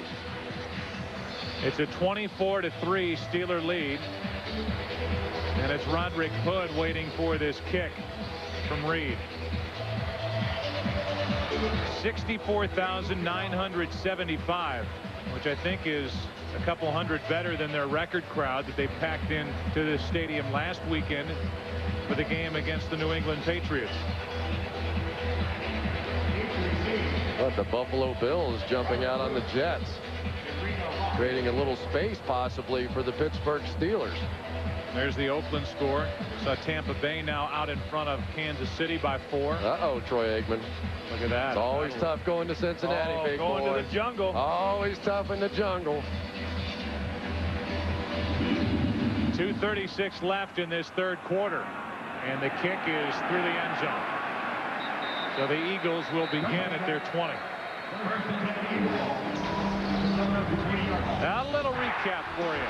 Hines Ward carried one in, made a catch and then ran one in. And then it was the tight end, Jay Reimersma, from Ben Roethlisberger. The 3 touchdowns on the day, and we've seen frustration on the Eagles sideline for the first time all season, coming in 7-0. Terrell Owens comes into this game with 5 straight 100-yard games. The record is 7 straight, set by Michael Irvin in 1995. He's been shut down for the most part today. You can see they're trying to make a concerted effort to get the ball in his hands, and he makes the catch, picks up 4 yards. Well, they're keeping bodies on him. There's no doubt about that. They know where he is lining up, and they know where he's trying to get to. And when he's catching the ball, they're trying to put a helmet on him. And pretty safe to say, Chris, that if Philadelphia is going to get back in this game, this drive, they've got to be able to go down and get a touchdown. Yeah, and Donovan McNabb just has to get hot. He's fully capable, a great player. And I think they need to go after William Williams a little bit on the outside. They've been leaving some single coverage at the top of your screen. They haven't really taken advantage of it. Second down and 6, and it's Farrier again on a blitz, and Farrier has had a fantastic afternoon. He really has, Joe. He comes in again on the blitz. This is what they wanted to do. They wanted to bring pressure inside on Donovan McNabb. You're going to see him coming up through here, and he just comes untouched. You got the left guard blocking down Artis Hicks. He doesn't come off of it, doesn't see the blitz, and as a result, there's just nothing Donovan can do to escape. Last week it was Joey Porter coming up huge. Now James Farrier, this game reminiscent a little of his game he had against the Dallas Cowboys, where he just took over. McNabb has some time, fires to the sideline, incomplete. Out of the reach of Todd Pinkston. 4th down for the Eagles, and let's have a game break from Jeannie Zalasko. Joe, the Redskins offense downright offensive in the first half, so they're getting creative in the second. Clinton Portis back to pass. Yes, Portis to Lavernius Coles. 15-yard strike does the damage. It is 10-3 Washington. So Brunell's having trouble throwing touchdowns. They give it to Clinton Portis. Yeah, that's one answer.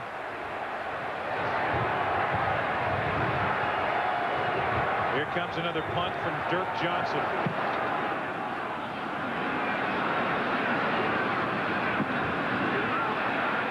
Checks up and goes backward. And it's picked up. Wow. On a hop. It's Haynes who got it on the second bounce. And even the punter can't get the ball to bounce right here in Pittsburgh for the Eagles. You look at the best starts in the history of this great organization. 78, they were 7-0. 73, 6-1. 75, 6-1. They're on their way. Things don't change dramatically. They're starting this season 7-1 after losing their starting quarterback, Tommy Maddox, in week 2. And this team's a little bit of a throwback to some of those days offensively with the way that they can run the football. Defensively, though, they're very different. This team blitzes a heck of a lot more than that team did. They could just line up and whip you any way they wanted. Just over a minute left, and it's Jerome Bettis. He's down to the 41. Sorry, Joe. I think also to take it a little bit further, Chris, because yeah, Franco Harris and company, they were able to run the ball awfully effectively, much like this group, but they also had playmakers out at the skill position, and that's something that this team certainly has when you're talking about Hines Ward and Plaxico Burris along with Antoine Randall L, and you got a quarterback that can get the ball down the field. This is still somewhat of a vertical passing game, much like what Terry Bradshaw ran back in the 70s. With the mobility of Terry Bradshaw as well. No rookie quarterback has ever led a team to the Super Bowl. Second down and 8. That ball comes out, and Philadelphia ends up on top of it. So a turnover. Michael Lewis comes away with a football. A bad exchange. Great pressure up front by the Eagles defensive line.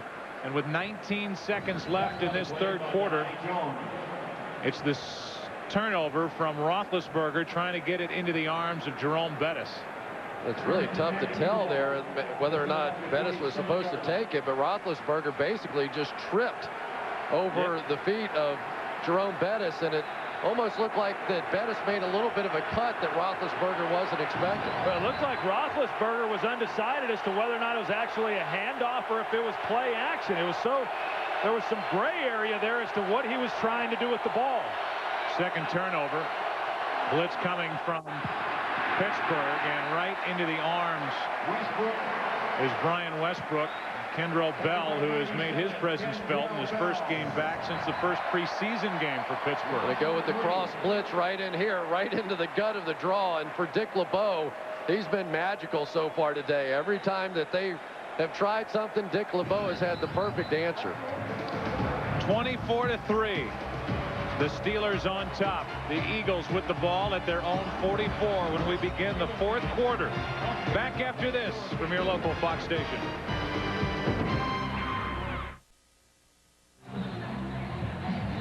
Is that wish list asking for too much? Beat the 6-0 Pats, beat the 7-0 Eagles, and win the Super Bowl in Jacksonville in February. Second down for Philadelphia. McNabb airs it. Pinkston. Incomplete. Williams defending for the Steelers.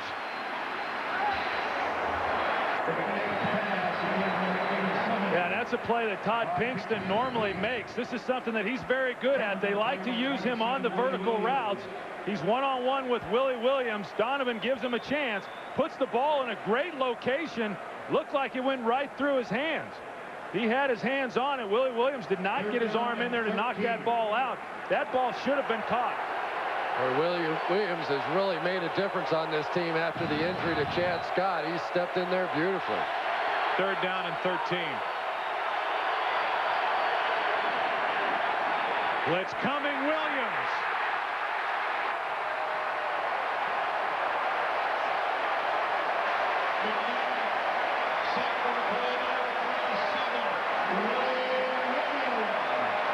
When you play against this Pittsburgh Steelers defense, you have to watch the corners. Deshae Townsend, the other corner, already with 3 sacks. And Donovan McNabb never looked this way. He had no idea. He had 3 blitzers coming to this side and no time to hold on to that football. You can see where they picked up Larry Foote. The hardest thing for a quarterback to know is when they bring the cornerback blitz. Donovan doesn't sense it, and he takes it right in the face. Third sack of the day for Pittsburgh. And a line drive punt into the arms of Antoine Randall L. Brought down by L.J. Smith, the tight end. So Williams downfield covering Pinkston on the deep throw, then coming on the blitz and getting his first sack of the year.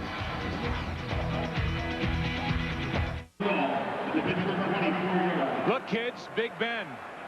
Where's Parliament? Big Ben, Parliament. Can't get over to the left. First and 10 for the Steelers. Blitz coming from the Eagles. Handoff is to Bettis. Out to the 31-yard line, a gain of 7, and we go back to the hit on Donovan McNabb. And the question is, could Donovan have known that it was coming? Very unusual alignment to see all these cover guys on the single receiver side. I think Donovan thought he had it protected for 2 guys blitzing, but when the 3rd guy came, when the corner came, it was not protected for that. Second down and 3.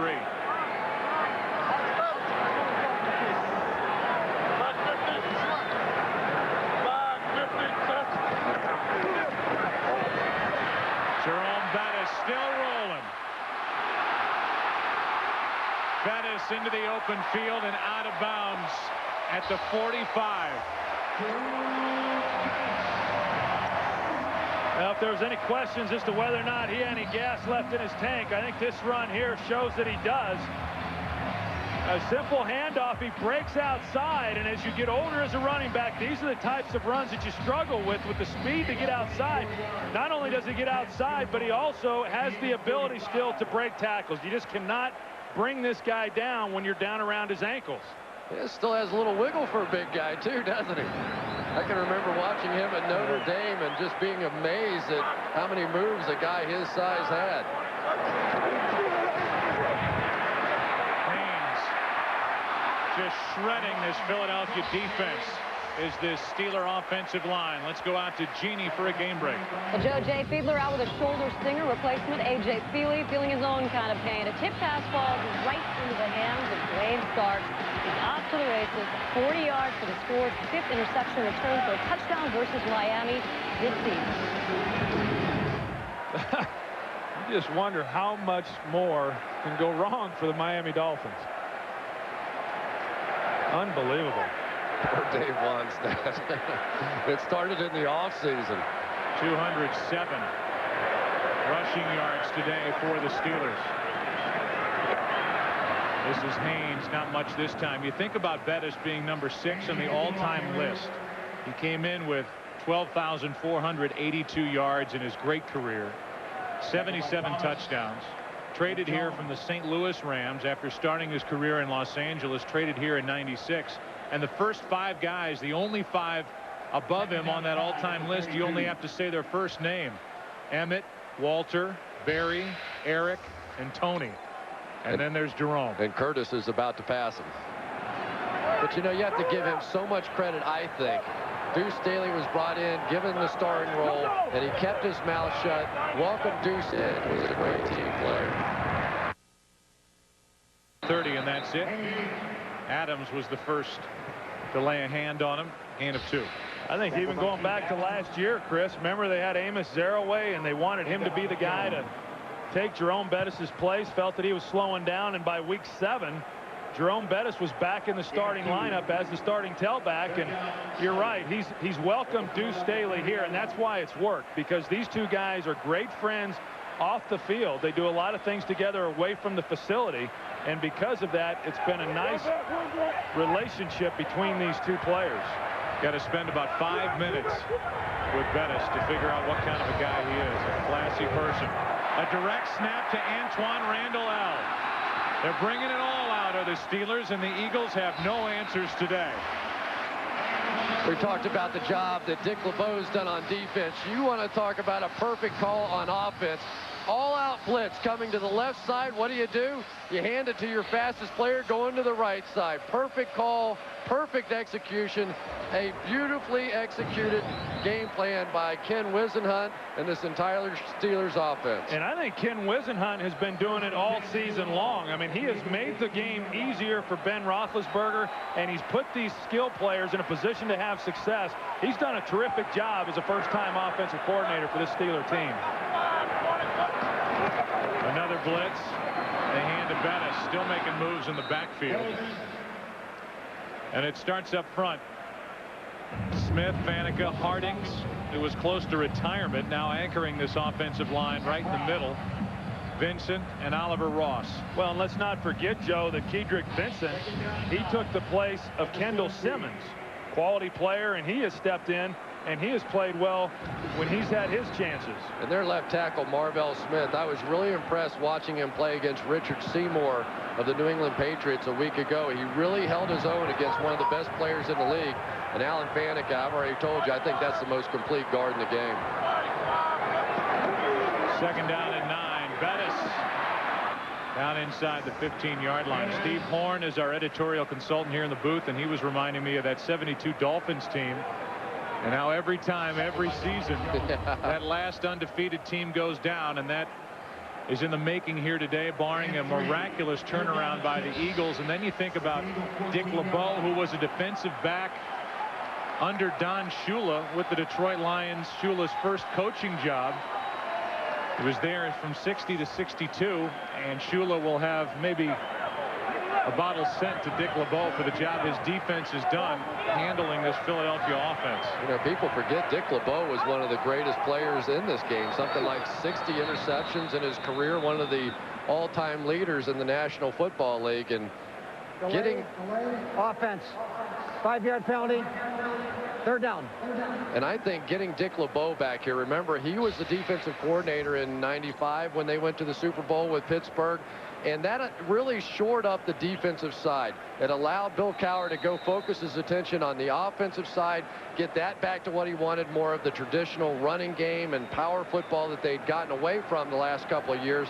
Now a very complete football team. A couple of injury notes. Dan Kreider The fullback has a hip injury. His return and his status right now is unknown. Reno Mahe is in for x-rays on his injured foot. So it doesn't look like Mahe will rejoin the Eagles for the rest of the day. Antoine Randall L. A 7-yard completion from Roethlisberger. That's next Sunday, Fox NFL Sunday. Seahawks at Rams. Good game in the NFC West. And then we will be in Green Bay for the Vikings against the surging Green Bay Packers. No, they really are. The Packers started off, isn't it almost exactly what they did a season ago? So poorly, came back, got it to 500, went on that late run, and of course 4th and 26, and Fred X did them in Philadelphia, knocked them out of the playoffs, but they're getting hot again. And for those that don't know, Fred X is Freddie Mitchell. There you go. The people's champ. Reed knocks it through with just under 8 minutes to play here in Pittsburgh. A 24-point lead for the Steelers, their biggest of the day.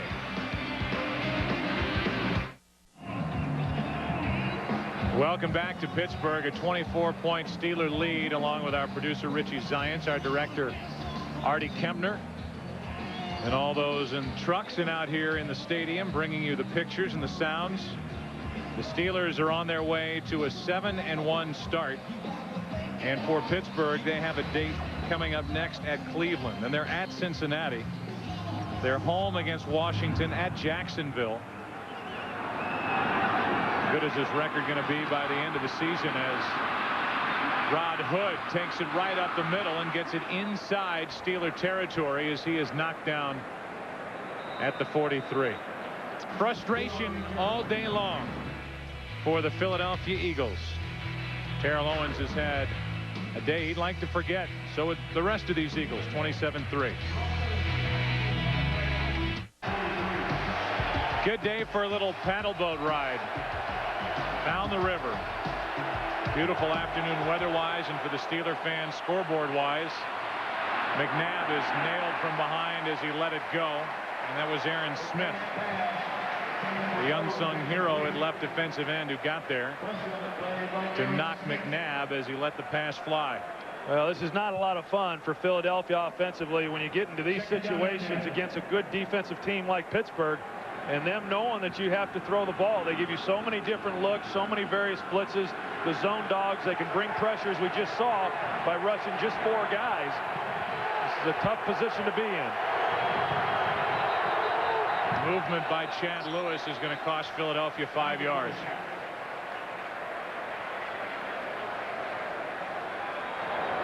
Ball start, 89, offense, 5-yard penalty, still second down. I heard you, Troy, say it's not a fun position for the team to be in, but how about for the quarterback, knowing that he's out there to throw the ball and you've got a Steeler defense ready to tee off on you. Yeah, and you got a wide receiver that's wondering why he's not getting the ball. You know, I mean, it's a bad combination. It's a bad combination, let me tell you.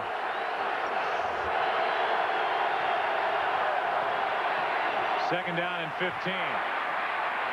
They move McNabb and dump it off to Owens, get the 5 yards back, and let's check in again with Jeannie Zelasco with a game break. Joe, my partner Charles Davis will tell you offense usually gets all the love, but special teams getting the ball in Detroit. Blocked punt.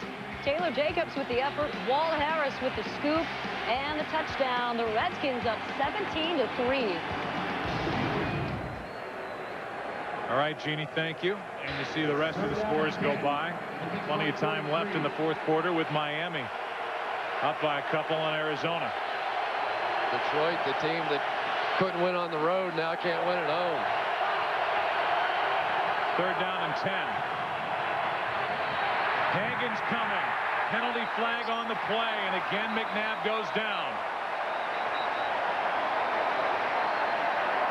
Uh-oh, everybody's doing the bird now. And I got to tell you, Joe, I think it's time to get Donovan McNabb out of the game.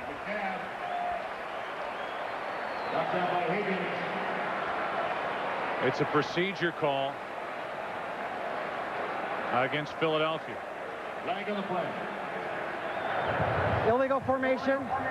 Number 84 on the offense was covered by the wide receiver. That penalty is declined. Result of the play, 4th down. Not a bad job by Runyon on the outside, runs him by, but again, nobody open, and Hagan's with the athleticism to come all the way around the corner and come back and get McNabb. The clock's not running here, but Philadelphia on the previous play was huddling up while the clock is running, and they're showing no urgency to get up and get the ball snapped. If that's the case, and they're not trying to make a run at getting back in this game, I just think you got to get Donovan McNabb out. 4th and 11.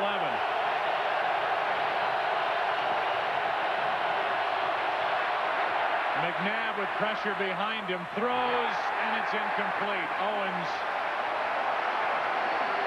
was the intended receiver. Russell Stubance, an extra defensive back, was defending for Pittsburgh. So that could be the end of the day for Donovan McNabb. The Eagles trying to make one more effort to get back in this game. Come up short on 4th down. Pittsburgh takes over. No Deuce Staley today for the Steelers, and Pittsburgh did not miss a beat. First 7 games, 129 total yards. He did have 8 touchdowns. Today, 32 carries, 145 yards on the ground. Still pushing the pile forward. And if you ask the question, what do these guys do with those long commercial breaks? When you have one of those cameras, it's on a pulley and can get down close. The 3 receivers mugging. Mugging for the camera, and these Steelers are having a ball today. It's the second week in a row that they've just absolutely dominated one of the better teams in the league. Last week they come out in the second half and just completely throttled New England. Did the exact same thing here today against Philadelphia. 2nd down and 6.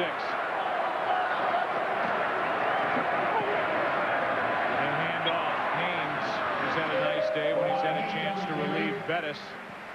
Gets 4. We came on the air talking about what the Steelers were trying to accomplish. Becoming the first team in the history of the NFL this deep into the season to defeat undefeated teams in back-to-back weeks. They did it to the New England Patriots last week, and they are 5.5 minutes away from officially doing it to the Philadelphia Eagles today. I know we don't have polls in the National Football League, but I think if the writers were voting, there's no question who the #1 team in the nation would be right now.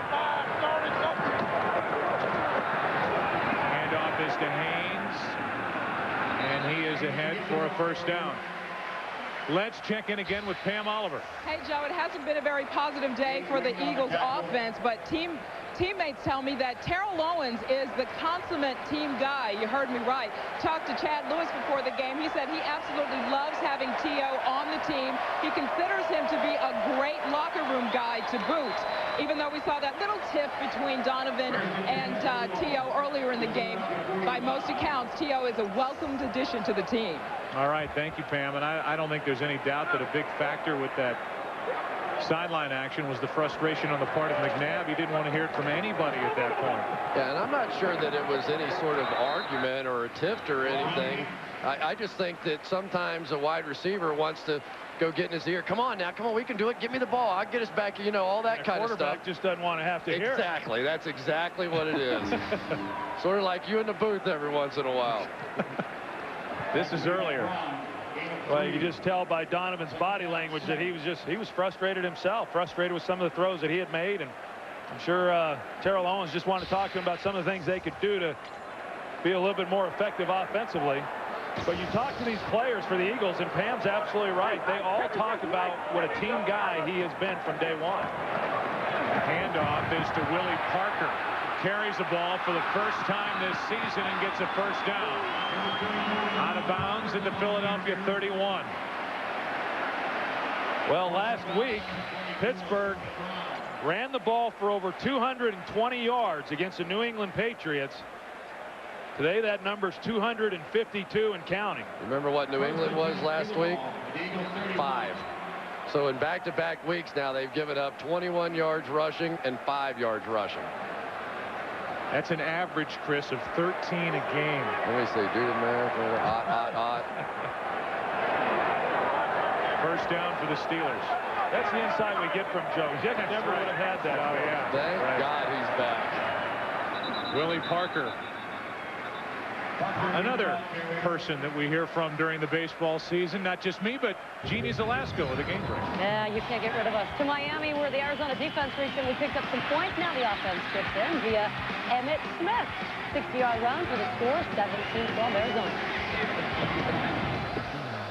Did I say how much worse can it get for Miami? Well, you got to be happy for Emmitt Smith getting the touchdown. Oh, boy. I'm thrilled. Yeah. 2nd down and 8.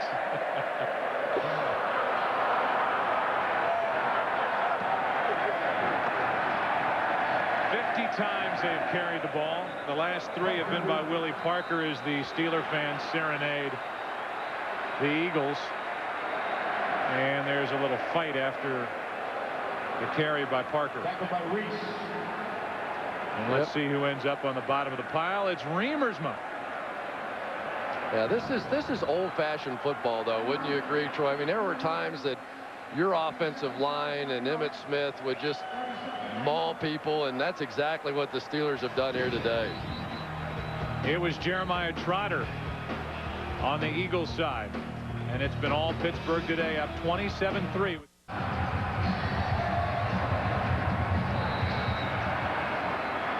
27-3. The ball is at the 27. The oldest and the worst chant to hear if you're an opponent in a stadium, the hey, hey, hey, goodbye. And that's exactly what it's been since the early going in this one. 3rd down and 6. Haynes to the 24. That's it. And they will stop the clock as Philadelphia takes a timeout. Well, and the other thing, Chris, is the last thing you want to have happen to you as a football team is to have someone run the ball down your throat.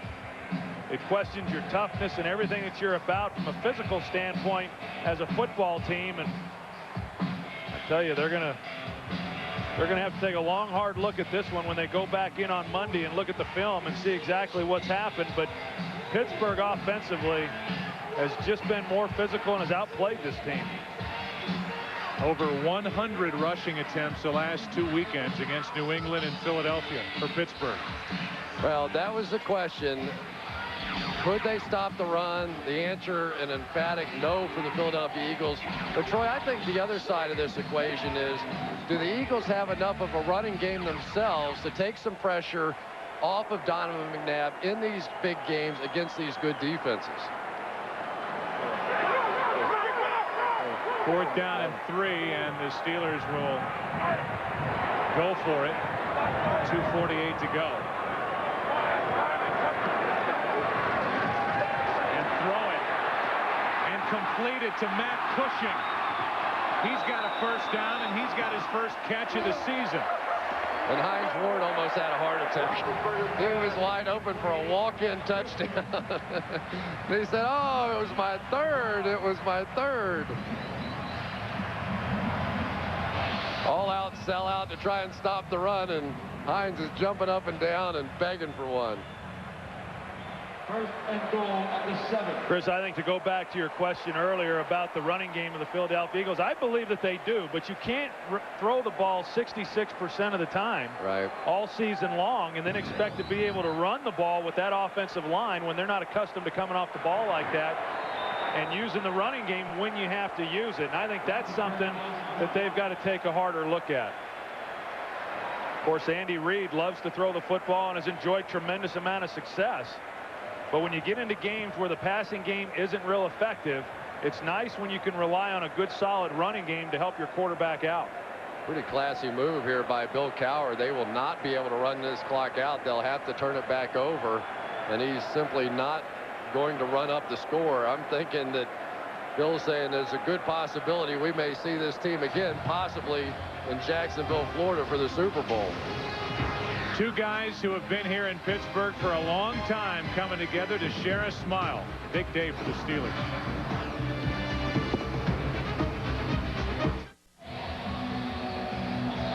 Troy, it's a huge night tonight on Fox, baby. How big is it? Season premiere Sunday with King of the Hill. Big show down there, the biggest Malcolm ever, the all-new Simpsons Treehouse of Horror. Arrested Development, the Emmy winner for Best Comedy, in the series premiere of My Big Fat Obnoxious Box. Boss. God, that was horrible. Fox season premiere Sunday starts tonight at 7. Is that what you got to do to be an Emmy winner? It's only 2 minutes to go in the game. You couldn't hold it for 2 more minutes? Make me read that and make a total fool out of myself? This stadium is beautiful. I mean, it's state-of-the-art. Fantastic. But there's one flaw for broadcasters here at this press box. You look a little winded. Oh, I haven't had to sprint like that for 20 years. You didn't pull anything, did you? I don't think so. Better hydrate when you get home tonight. I will. 1.5 minutes remaining, and it's a 3rd down for the Steelers. And we had that shot of Cowher, who's been here since '92. Steelers have had 2 head coaches over the last 36 years. That feeling of family and continuity. And you wonder if, including that Super Bowl year, this might be the most dangerous team that Bill Cowher has had here in Pittsburgh. Yeah, I think so. And when you talk to people around the league, and they're always talking about having stability at the quarterback position, in some ways, stability at the head coaching position is that much more important. And they've certainly had that, as you've mentioned, here with Pittsburgh. You know, and Dan Rooney, the guy that, let's face it, he could have easily pulled the trigger on Cowher a few years ago. They went through a pretty tough stretch there, but he believes in continuity and stability, and he stayed with his guy, and now his guy is back to what he does best, and that's the power running game, the defense, and they are indeed back. Officially now, with 1/2 minute remaining, and on 4th down, they had to kneel down, so the Eagles will have to come out and at least run one more play. You see the names of the people who are responsible for bringing you this game today on Fox.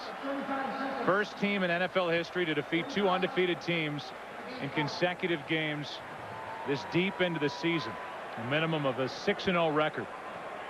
And these 2 clubs will leave this stadium with records of 7-1. Well, and even more impressive, Joe, than the fact that they've won the games is how they've won them. I mean, these have been good football teams these past 2 weeks that they have played, and they've made it look easy.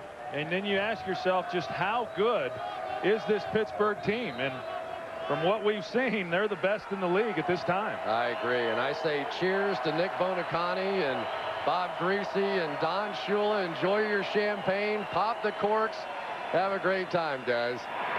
Penalty flag on this handoff as there was movement across the line of scrimmage. You look at the Eagles schedule after we showed you the Steelers upcoming schedule. At Dallas, at home against Washington. Defense.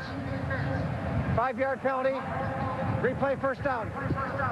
A game at the Giants, and now you wonder about the New York Giants and challenging this Philadelphia team, as there were some glaring weaknesses and some holes exposed by the Steelers team with this Philadelphia club so far into the season. 8 games in. Well, there's no question, but the one thing we do know that Philadelphia is going to bounce back. I mean, they showed that and proved that to us a year ago. Every time that they've had their backs against the wall and people have counted them out, they've rebounded and they've come back. And I think there's a tendency for all of us. It happened last week when New England got beat by Pittsburgh. Everybody wants to overreact in this league. It's still just 1 loss, and there's no question in my mind that Philadelphia is still the team to beat in the NFC. You know, the only thing I would say about that is if you get a power running team, maybe the Green Bay Packers type of team that can run the football. Seattle, another team that could possibly give this Philadelphia Eagles team some trouble because of the inability to stop the run.